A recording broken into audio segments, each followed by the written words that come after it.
यवतमाळ आणि हिंगोलीच्या सीमेवरील इसापूर धरण 100% भरलं। धरणाचे 15 पैकी 13 दरवाजे उघडले। 54,466 क्युसेकनं पैनगंगा नदीपात्रात विसर्ग।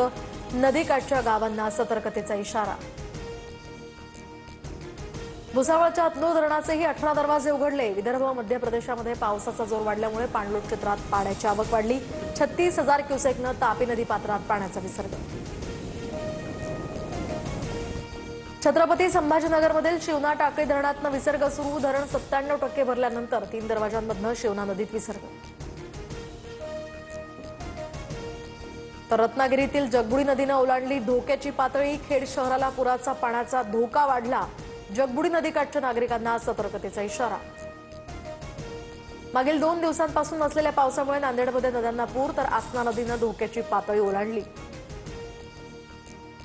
नांदेडमधील सहस्त्रकुंड धबधबा ओव्हरफ्लो। सकाळपासूनच सहस्त्रकुंड धबधब्यावर पर्यटकांची गर्दी। पर्यटनासाठी आलेल्या पर्यटकांना सुरक्षा नियमांचं पालन करण्याचं आवाहन।